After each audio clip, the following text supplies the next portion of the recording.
നമസ്കാരം ചേട്ടാ. ഇത്തവണത്തെ CPM മന്ത്രിസഭയിൽ വീണ ജോർജിന് എന്തോ ഒരു കൊമ്പുണ്ട് എന്ന രീതിയിലാണ് മുന്നോട്ട് പോകുന്നത്. സർക്കാരും മുന്നോട്ട് പോകുന്നത്, തലവനായ മുഖ്യമന്ത്രിയും പിന്നോട്ട് നയിക്കുന്നത് അങ്ങനെയാണ്. ഇത്രയും വീണ ജോർജിനെ ഇങ്ങനെ സേഫ് ചെയ്ത് കൊണ്ടുപോകാൻ മാത്രം ഇവർക്ക് എന്ത് ക്വാളിറ്റിയാണുള്ളത്? എന്തുകൊണ്ടാണ് മന്ത്രിമാരും മുഖ്യമന്ത്രി അടക്കമുള്ള സർക്കാർ ഇവരെങ്ങനെ താങ്ങുന്നത്? മീര, ഇപ്പം അവർക്ക് താങ്ങാൻ പറ്റുന്നില്ല. കച്ചിട്ട് തുപ്പാനും വയ്യ, മതിരിച്ചിട്ട് അവർക്ക് ഇറക്കാനും പറ്റുന്നില്ല. അതാണ് ഇപ്പോഴത്തെ അവരുടെ അവസ്ഥ. എന്നുവെച്ചാൽ വീണ ജോർജ് എന്ന് പറയുന്ന ഈ പറയുന്ന മന്ത്രി, വീണ ജോർജിനെ സംബന്ധിച്ച് വീണ ജോർജ് ഇപ്പോൾ CPM ഒരു ബാധ്യതയാണ്. കാര്യം പത്തനംതിട്ടയിൽ CPM എന്ന് പറയുമ്പോൾ CPM-ൻ്റെ ജില്ലാ ഘടകം ഈ പറയുന്ന വീഴ്പ്പ് ചാക്കിനെ രണ്ടാമതൊരു പ്രാവശ്യം കൂടെ അവർ തലയിലേറ്റി അവരെ മത്സരിപ്പിച്ച് അവരെ എന്താ പറയുക ജയിപ്പിച്ച് മന്ത്രിയായി. അവരിപ്പോൾ പത്തനംതിട്ടയിലെ നേതാവ് പത്മകുമാർ എന്ന ഒരു മുതിർന്ന നേതാവുണ്ട്. അദ്ദേഹം ഇപ്പോൾ ഈ കഴിഞ്ഞ തവണ സംസ്ഥാന സമ്മേളനം നടക്കുമ്പോൾ അദ്ദേഹത്തിന് ഒന്നുമല്ലാതെ ജില്ലാ കമ്മിറ്റിയിൽ പോലും ആക്കാതെ ഇവരെ സംസ്ഥാന സമിതിയിലെ ക്ഷണിതാവായി വരെ കയറ്റുമ്പോൾ അദ്ദേഹം പൊട്ടിത്തെറിച്ചു. പത്മകുമാറിന് അതിന് താക്കീത് വന്നു. പിന്നെ പത്തനംതിട്ടയുടെ കഥ നമ്മൾ പറയുമ്പോൾ ഈ വീണ ജോർജ് ഈ പറയുന്ന പത്തനംതിട്ട പാർട്ടി ഡിഫൻസിലാകുന്ന ഒരു സംഗതിയുണ്ട്. അതായത് നവീൻ ബാബു എന്ന ഉദ്യോഗസ്ഥൻ്റെ മരണം. ആ കുടുംബം എന്ന് പറയുന്ന ആദ്യം ഇപ്പോൾ അവർ ഡിഫൻസിലാകാൻ പോകുന്നത് ഈ വരുന്ന പഞ്ചായത്ത് ഇലക്ഷനാണ്. കാര്യം CPM-ൻ്റെ ചരിത്രത്തിൽ ഇന്ന് വരെ ഈ CPM എന്ന് പറയുന്ന പാർട്ടിയെ ആത്മാർത്ഥതയോടുകൂടി ആരൊക്കെ അവർക്കൊപ്പം നിന്നിട്ടുണ്ടോ അവർ പച്ച മലയാളത്തിൽ അല്ലെങ്കിൽ നാടൻ ഭാഷയിൽ തേച്ച് ഭിത്തിയിൽ ഒട്ടിക്കുക എന്ന് പറയും. അത് ചെയ്തിട്ടുള്ളവരാണ് ഇവർ CPM. അതാണ് CPM-ൻ്റെ നാളിതുവരെയുള്ള ചരിത്രം. ഇപ്പോഴത്തെ CPM എന്ന് പറയുമ്പോൾ കള്ളൻ, കാവക്കാരൻ, ഫ്രോഡ്, പിന്നെ വേറെ എന്തൊക്കെ ചെയ്യാൻ പാടില്ലാത്ത ചെയ്യോ അവരുടെ ഒരു കൂട്ടായ്മയാണ് CPM എന്ന് പറയുന്നത്. ഫ്രോഡുകളുടെ ഒരു കൂട്ടായ്മയാണ് ഇപ്പോൾ CPM എന്ന് പറയുന്നത്. CPM എന്നല്ല പേര്, കോർപ്പറേറ്റ് പാർട്ടി ഓഫ് മാർക്സിസ്റ്റ്. അല്ല ചേട്ടൻ അത് പറഞ്ഞെടുത്താണ്. എന്താണെന്ന് വെച്ചാൽ വീണ ജോർജിനെ സേഫ് ആക്കുന്നില്ല, ഒരു വിഴുപ്പുപാണ്ഡമാണ് എന്ന് എനിക്ക് തോന്നിയിട്ടില്ല. കാര്യം എന്താണെന്ന് വെച്ചാൽ വീണ ജോർജിൻ്റെ ഒരു കോട്ടയം വിഷയം വന്ന സമയത്ത് യൂത്ത് കോൺഗ്രസ് പ്രവർത്തകരെ അടക്കം പോലീസുകാർ പിടിച്ചു കൊണ്ടുപോകുന്ന ഒരു സാഹചര്യം ഉണ്ട്. മന്ത്രി വരുന്നു എന്ന് മണ്ഡലത്തിൽ അറിയുമ്പോൾ ജില്ലയിൽ കടക്കുമ്പോൾ തന്നെ പോലീസ് അറസ്റ്റ് ചെയ്ത് കൊണ്ടുപോവുക. അത് സപ്പോർട്ടല്ലേ? അതുപോലെ അപ്പോഴേക്കൊരു ദേശീയ പണിമുടക്ക് കൊണ്ടുവന്ന് വെറുതെ പ്രശ്നങ്ങൾ ഉണ്ടാക്കി ആ ഒരു വിഷയം തേച്ചുമാച്ച് കളയാൻ പാർട്ടി ശ്രമിച്ചിട്ടില്ലേ? മീര, ഇതിനകത്തെ ഈ ഒരു LDF എന്ന് പറയുന്ന ഒരു മുന്നണി, ആ മുന്നണിയിലേക്ക് അല്ലെങ്കിൽ UDF എന്ന് പറയുന്ന ഒരു മുന്നണിയിലേക്ക് ഒരാളെ മന്ത്രിയെ കൊണ്ടുവരുമ്പോൾ ഈ പാർട്ടിക്കൊരു കടിഞ്ഞാണ് മന്ത്രിയുടെ മേലുണ്ടാകും. എങ്ങനെയാണെന്നറിയോ? ഒരു പ്രൈവറ്റ് സെക്രട്ടറി ഉണ്ടാവും. ആ പ്രൈവറ്റ് സെക്രട്ടറി ഒരു വേള, ഞാൻ ഉദാഹരണം പറഞ്ഞുതരാം, K. രാധാകൃഷ്ണൻ, എൻ്റെ ഒരു ചെറിയ അനുഭവമാണ്. K. രാധാകൃഷ്ണൻ മന്ത്രി ആയിരിക്കുമ്പോൾ K. രാധാകൃഷ്ണൻ ഒരു ഇതിലും പെടാത്ത ഒരാളാണ്. എങ്ങനെ? ഒരു തരത്തിലും പിണറായിയോടും ഇല്ല, VS-നോടും ഇല്ല, വളരെ സ്ട്രൈറ്റായിട്ട് പോകുന്ന നല്ലൊരു മനുഷ്യനാണ്. അദ്ദേഹത്തിൻ്റെ പ്രൈവറ്റ് സെക്രട്ടറി ആയി ഒരിക്കൽ ഞാൻ കണ്ടിട്ടുള്ളത് UP ജോസഫ് എന്ന് പറഞ്ഞിട്ടുള്ള പിന്നെ ഇദ്ദേഹത്തെക്കാളും സീനിയർ ആയിട്ടുള്ള കണ്ണൂരുകാരനായ ഒരു നേതാവാണ് UP ജോസഫ്. ഈ UP ജോസഫ് പ്രൈവറ്റ് സെക്രട്ടറി ആയിരിക്കുമ്പോൾ ഞാനവിടെ രാധാകൃഷ്ണനെ കാണാൻ പോയിട്ടുണ്ട്. ഈ K. രാധാകൃഷ്ണൻ ഉദാഹരണമാണ്. UP ജോസഫ് പാർട്ടിയിൽ രാധാകൃഷ്ണനെക്കാളും കുറെ സ്ട്രോങ് ആണ്. അപ്പോൾ ഇവിടെ UP ജോസഫ് ആയിരിക്കും ചില കാര്യങ്ങൾ രാധാകൃഷ്ണന് ഉപദേശം കൊടുക്കുന്നത്. അതൊരു പാർട്ടിയുടെ ഒരു പിടുത്തമാണ്. എപ്പോഴും പാർട്ടിയുടെ ഒരു പിടുത്തം മന്ത്രിമാരുടെ മേൽ കാണും. അത് ഈ പറയുന്ന രീതിയിൽ ഒരു പ്രൈവറ്റ് സെക്രട്ടറി വെച്ചിട്ടായിരിക്കും. ഇപ്പോൾ വീണ ജോർജ് സജീവനാണ്. സജീവനെ ഞാൻ പറയാതെ തന്നെ അറിയാം. സജീവൻ വൺ ഓഫ് ദ എന്താ പറയുക പാർട്ടിയുമായി ഏറ്റവും അടുത്ത് നിൽക്കുന്ന ആളാണ്. നിങ്ങൾ പറഞ്ഞു കോട്ടയത്ത് വന്നു നിന്നപ്പോൾ, നിങ്ങൾ കോട്ടയത്ത് കോഴിക്കോട്, ഞാൻ കണ്ടൊരു രംഗം കോഴിക്കോടത്തെ രംഗമാണ്.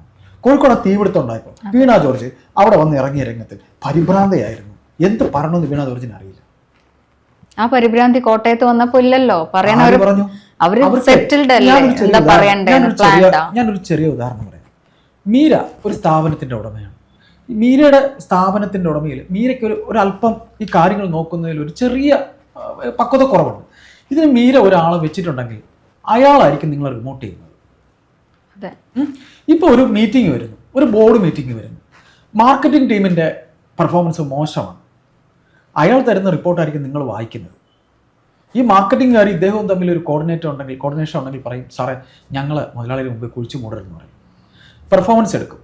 പെർഫോമൻസ് റിപ്പോർട്ട് എടുത്തിട്ട് തിരുവനന്തപുരം ജില്ല ഇങ്ങനെയായിരുന്നു, കോഴിക്കോട് ഇങ്ങനെ എന്നൊക്കെ പറഞ്ഞിട്ട് കുറവുള്ളവനെ ഒന്ന് ഒഴുക്കം മട്ടി പറഞ്ഞങ്ങ് വിട്ടിട്ട് ആ മേഡം കൊടുക്കും. അപ്പോൾ ആ കേൾക്കുന്ന ഒരു ചട്ടുക മാത്രമാണ് നിങ്ങൾ.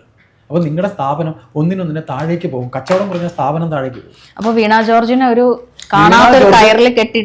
അങ്ങനെ വീണ ജോർജ് ഒരു റിമോട്ടിൽ തിരിയുന്ന ഒരു പാവ മാത്രമാണ്. എന്തിനെന്ന് നിങ്ങൾ ചോദിച്ചു.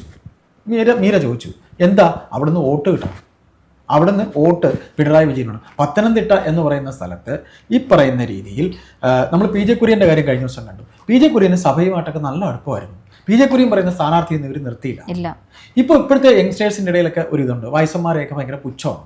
അതീ പറയുന്ന പോലെ പരിചയത്തെ പുച്ഛിക്കുന്നതിന് തുല്യമാണ്. നമ്മൾ ജീവിതത്തിൽ പരിചയം എന്ന് പറയുന്നൊരു വലിയ ഘടകമാണ്. ഞാൻ ചോദിക്കട്ടെ, ട്രംപിന് എത്ര വയസ്സുണ്ട്? ട്രംപ് ഇന്ന് ലോകം കീഴടക്കുന്ന ഒരാളാണ്.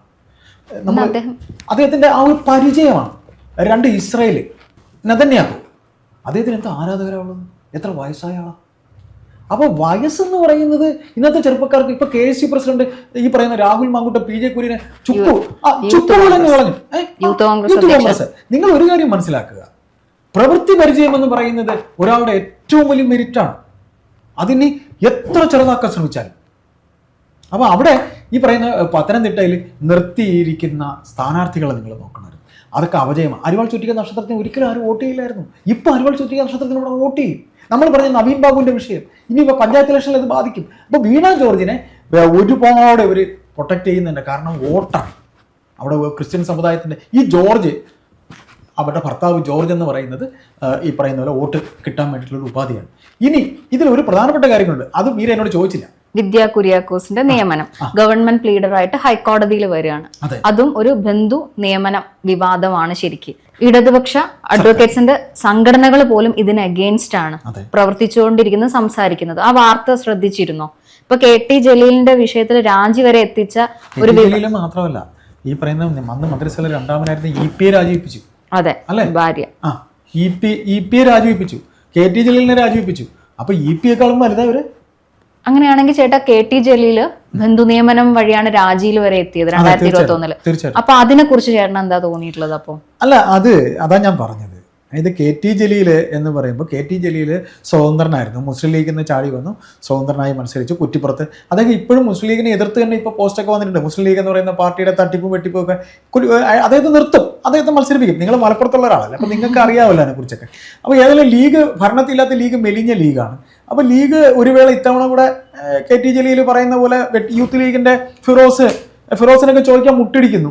വലിയ ലീഗുകാർ കോടിക്കണക്കിന് രൂപ പലരെയും പേര് പറഞ്ഞ് വെട്ടിച്ചിട്ടുണ്ട്. ചന്ദ്രിക പത്രത്തിൽ പരസ്യം കൊടുത്ത് ചന്ദ്രിക പത്രത്തിലെ അക്കൗണ്ടിൽ കാശ് വെട്ടിപ്പുണ്ട്. അതൊക്കെ വേറൊരു വിഷയമാണ്. എന്നാലും അന്ന് KT ജലീലിനെ കൊണ്ട് ഒരു രാജിവെപ്പിച്ചു.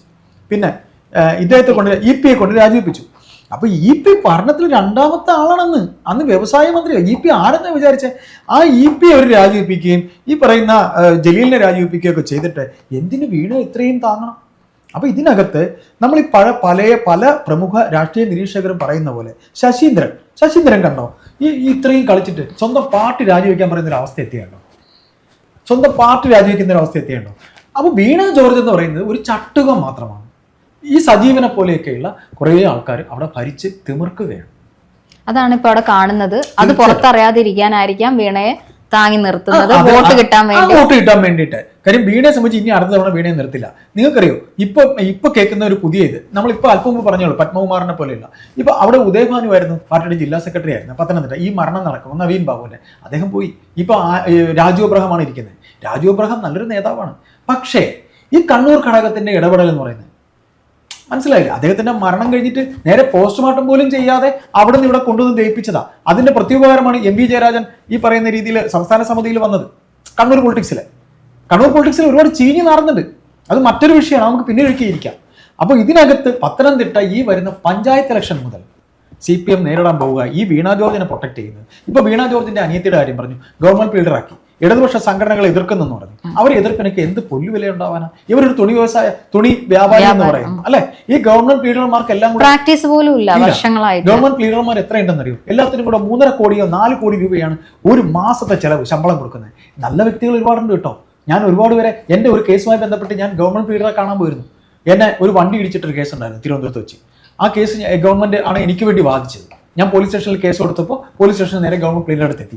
എനിക്ക് വേണ്ടി വാദിച്ച വക്കീലായിരുന്നു. ഞാൻ പറഞ്ഞു അത് കോംപ്രമൈസ് ചെയ്യാമെന്ന് പറയാൻ വേണ്ടി പോയി. നല്ലൊരു ലേഡിയായിരുന്നു, നല്ലൊരു വക്കീലായിരുന്നു. അപ്പൊ അങ്ങനെയുള്ളവരുണ്ട്. അപ്പം ഈ യോഗ്യത ഇല്ലാത്തവർ ഈ ഒരു പൊസിഷനിലോട്ട് വരുമ്പോൾ അത് ബാധിക്കാൻ പോകുന്നത് ഒരുപറ്റം ജനങ്ങളല്ലേ? ഞാനൊരു കാര്യം ചോദിക്കട്ടെ, 9 കൊല്ലമായി ജനത്തിന് ബാധിച്ചുകൊണ്ടിരിക്കുമല്ലോ, അതെ അല്ലേ? അപ്പോൾ ഈ പറയുന്ന പോലെ പിന്നെ എന്തോ ഒരു പഴഞ്ചൊല്ല് പറയും, ഈ പറയുന്ന കുറുക്കിൽ പിന്നെ ഒരു ആല് കുരുത്താലും, നാണം കെട്ടവന് കുറുക്കിലൊരു ആല് കുരുത്താലും അതൊരു തണലെന്ന് പറയും. അതുപോലെ മുതുകിൽ ഒരു ആല് കൊടുത്താലും നാണം കെട്ടവൻ അതൊരു തണലാ. അതുകൊണ്ട് നാറി കുടിയടിച്ചില്ലേ, ഇനിയിപ്പോൾ എന്ത് നാറായിരിക്കണം? ഇനി ഈ പറയുന്ന 8 മാസം, ഈ 8 മാസം നമ്മളെയൊക്കെ കണ്ണി പൊടിയാൻ എന്തെല്ലാം ആലോചിക്കണം എന്നറിയോ? അവർ തോറ്റുപോയത് ആശാവർക്കർമാരുടെ സമരത്തിലാണ്. ഈ പറയുന്ന വീണ ജോർജ് വിളിച്ചാൽ പോലും ഫോൺ എടുക്കാത്ത ആളെന്നാണ് പറയുന്നത്. എനിക്കറിയാം, ഞാൻ അവരോടൊപ്പം ജോലി ചെയ്യുന്നതാണ്. ഞങ്ങളെ ജോലി ചെയ്ത് ഞങ്ങളുടെ എല്ലാ സുഹൃത്തുക്കളും ഞങ്ങൾ ഏത് സ്ഥാപനത്തിലായിരുന്നു എല്ലാവർക്കും അറിയാം. ഞാനൊരു കാര്യം ചോദിക്കട്ടെ, മീര ഔട്ട്ഡോറൊക്കെ പിന്നെ ഷൂട്ടിങ്ങിന് പോയിട്ടുള്ള ആളല്ലേ? നമ്മൾ സ്പോട്ടിൽ റിപ്പോർട്ട് ചെയ്യുക എന്നൊക്കെ പറയുന്ന ഒരു മെരിറ്റാണ് നമ്മുടെ. നമ്മൾ സ്പോട്ടിൽ പോയി നമ്മൾ പബ്ലിക് ഒപ്പീനിയൻ എടുക്കുക, ജനങ്ങളുമായി ഇടപെടുക, അങ്ങനെയൊന്നും ഇവർ ചെയ്തിട്ടില്ല. ഇവർ ഈ കാണുന്ന വെളിച്ചം പോലെ ഡെസ്കിലിരുന്ന് കിട്ടുന്ന വാർത്തകൾ വായിക്കുന്ന ഒരു മഹതിയായിരുന്നു. ഡെസ്കിൽ നിന്ന് കൊടുക്കുന്ന സാധനം പിന്നെ വിളിക്കുന്നു, ഗസ്റ്റുകളെ വിളിക്കുന്നു, ഫോണിൽ സംസാരിക്കുന്നു, പൊളൈറ്റായിട്ട് സംസാരിക്കുന്നു. നമുക്ക് അങ്ങനെയൊക്കെയുള്ള ഒരുപാട് വ്യക്തികളെ നമ്മൾ ഈ ഫീൽഡിൽ അറിയാം. അവരൊക്കെ നമ്മളോട് എങ്ങനെയാണ് മറ്റ് സമയങ്ങളിൽ പെരുമാറുന്നതെന്നും അറിയാം. ക്ലൈൻറ്റിനോട് എന്താ മര്യാദ എന്നറിയോ? ഈ വിളിക്കുന്ന ഗസ്റ്റിനോടൊക്കെ സാർ എപ്പോഴാണ് വിളിക്കുന്നത്, സാർ എപ്പോഴാണ് വരുന്നത്, ഇത്രയും മര്യാദയുള്ളൊരു ലോകത്ത് വരെ ഉണ്ടാവില്ല. കൂടെ നിന്ന് പണിയുന്നവരായിരിക്കും ഏറ്റവും കൂടുതൽ അവർ. അങ്ങനെ കൂടെ നിന്ന് പണിയുന്ന ഒരു വ്യക്തിയാണ് അവർ. ഈ പറയുന്ന ഞങ്ങൾ വർക്ക് ചെയ്ത ചാനലിൽ, ഈ പറയുന്ന പൂട്ടിപ്പോയ ചാനലിൽ ഏറ്റവും കൂടുതൽ പൊളിറ്റിക്സ് കളിച്ചവരായിരുന്നു. പിന്നെ എങ്ങനെ മന്ത്രിയായെന്ന് ചോദിച്ചാൽ പിന്നെ പ്രിയപ്പെട്ട മരുമകനാണ് അതിൻ്റെ റൂട്ട് ശരിയാക്കി കൊടുത്തത്. മരുമകനാണ് എൻ്റെ റൂട്ട് ശരിയാക്കി കൊടുത്തത്. അപ്പം മരുമകൻ എത്ര മെരിറ്റ് ഉണ്ട് മന്ത്രി എന്ന രീതിയിൽ? കോഴിക്കോട് ഏതെങ്കിലും ഒരു വ്യക്തി, നിങ്ങൾ ആ ദേശത്ത് വരികയാണല്ലോ, നിങ്ങൾ പറയാം, കോഴിക്കോട് ഏതെങ്കിലും ഒരു വ്യക്തി, നമുക്ക് നിരവധി കൂട്ടുകാരുണ്ട്, ഇവനെക്കുറിച്ച് ഒരു നല്ല വാക്ക് പറയും ഈ മരുമകനെ കുറിച്ച്? എനിക്കറിയില്ല, ഞാൻ കേട്ടിട്ടില്ല. എനിക്ക് ഫറോക്ക് പാലം കേട്ടിട്ടുണ്ടോ? കേട്ടിട്ടുണ്ട്. അത് വലിയൊരു വിവാദം. ഞങ്ങളൊക്കെ കടന്നു പോകുന്ന പാലമാണത്. അതെ, ഒരു ലൈറ്റ് വെച്ച് പെയിന്റ് അടിച്ചപ്പോ പുതിയ പാലമായി മാറിയ ഒരു പാലം. പിന്നെ അതുപോലെ തന്നെ കേന്ദ്രത്തിന്റെ പദ്ധതി എടുത്തിട്ട് ആരാന്റെ മറ്റേ നമ്മുടെ വക്കം മുഹമ്മദ് ബഷീറിന്റെ കഥയിൽ പറയുന്ന പോലെ ഈ പറയുന്ന എൻ്റെ ഗർഭം എന്ന് പറയുന്ന ഒരു കഥാപാത്രം ഉണ്ടല്ലോ അല്ലേ? അപ്പൊ ഞാൻ അങ്ങനെയില്ല. അപ്പൊ നമ്മൾ ഇത്രയും പറയുന്നുള്ളൂ. നമ്മുടെ സംസാരം ഒരുപാട് ഇനി നീണ്ടു പോകണ്ട. വീണ ജോർജിനെ സംബന്ധിച്ച് വീണ ജോർജിനെ പ്രൊട്ടക്ട് ചെയ്യേണ്ടത് CPM-ന്റെ ഒരു ബാധ്യതയായി തീർന്നിരിക്കുന്നു. ഇനി മീരയും ഞാനും ഈ കേരള സമൂഹവും പിന്നെ എന്താ പറയുക സഹിച്ചേ പറ്റൂ. പിന്നെ ബെന്യാമിനെയാണ് ഇനി അടുത്ത അവർ സ്ഥാനാർത്ഥിയാക്കാൻ അവിടെ ഉദ്ദേശിക്കുന്നത്. ആടുജീവിതം എഴുതിയ ബെന്യാമിനെ. എന്തിനെന്നറിയോ? എം സ്വരാജ് മത്സരിച്ചപ്പോൾ എം സ്വരാജിന് വേണ്ടി മലപ്പുറത്ത് സംസാരിച്ച വ്യക്തിയാണ്. KR മീരയ്ക്കും സാധ്യതയുണ്ട്. അപ്പോൾ ഇങ്ങനെ CPM എന്ന് പറയുന്ന പാർട്ടി പടച്ചുവിടുന്ന പത്തനംതിട്ട സഖാക്കൾ പറഞ്ഞു, ഞങ്ങൾക്ക് വീണ ജോർജ് എന്ന് പറഞ്ഞൊരു ഭാണ്ഡത്തിനെ ഞങ്ങൾ ജയിപ്പിച്ചു. പിന്നെ 2 വീണ ജോർജ് എന്ന് പറയുന്ന ഭാണ്ഡത്തിന് ചുവന്ന പോലെ ഇനി ബെന്യാമിനെ ചുമക്കാൻ ഞങ്ങൾക്ക് പറ്റില്ല. പഴയതുപോലെയല്ല. നിങ്ങൾക്കൊരു കാര്യം അറിയോ? ഇപ്പം കഴിഞ്ഞ ഈ സംസ്ഥാന സമ്മേളനത്തിൽ ബ്രാഞ്ച് സമ്മേളനം, ലോക്കൽ സമ്മേളനം വരെ പാർട്ടിക്കകത്ത് മുഖ്യമന്ത്രിയുടെ കുടുംബത്തിനെതിരെ ഒക്കെ പറഞ്ഞ പാർട്ടിയിലെ സഖാക്കളുണ്ട്. അത് പിന്നീട് അങ്ങോട്ട് പോകുന്തോറും കസേരയിട്ട് ഇരുന്ന് നീയൊക്കെ കാണണം എന്ന് പറഞ്ഞ ഒരു സ്റ്റാലിൻ ഇരിപ്പുണ്ടായിരുന്നു ഈ പാർട്ടിയിൽ, മുഖ്യമന്ത്രിയായ സ്റ്റാലിൻ. അപ്പോൾ അങ്ങനെയാണ് ഇതെല്ലാം നീങ്ങുന്നത്. അപ്പോൾ മീരയുടെ ചോദ്യത്തിലേക്ക് തന്നെ ഞാൻ വന്നുകൊണ്ട് നിർത്താം. ഈ പറയുന്ന രീതിയിൽ വീണ ജോർജിൻ്റെ അനിയത്തിയല്ല, ഇനി വേറെ ആരെങ്കിലും വഴി കൂടെ നടന്നു പോകുന്ന ബന്ധമുണ്ടെങ്കിൽ അവരെയൊക്കെ വിളിച്ചു കയറ്റി അവർക്കൊക്കെ സർക്കാരിൻ്റെ കാശ് കൊടുക്കും. അത് കണ്ണൂരുള്ളവരാണെങ്കിൽ ഏറ്റവും കൂടുതൽ സംഭവിക്കാനുള്ള സാധ്യത ഉറപ്പാണ്. കണ്ണൂരാണെങ്കിൽ ഇപ്പം നമ്മൾ കണ്ടല്ലോ, ഊരാളുങ്കിൽ ഏറ്റവും കൂടുതൽ നമ്മുടെ ഖജനാവിലുള്ളതിനേക്കാളും കാശ് ഊരാളുകളിലുണ്ടാവും. ഏറ്റവും കൂടുതൽ നമ്മുടെ ഖജനാവിലെ കാശ് ഊരാളുകളിലുണ്ടാവും. അപ്പോൾ നമുക്ക് എന്തായാലും അതിശയോക്തിക്ക് നമുക്ക് കൊടുക്കേണ്ട കാര്യമില്ല. ഇങ്ങനെയൊക്കെ ഇവിടെ സംഭവിക്കും.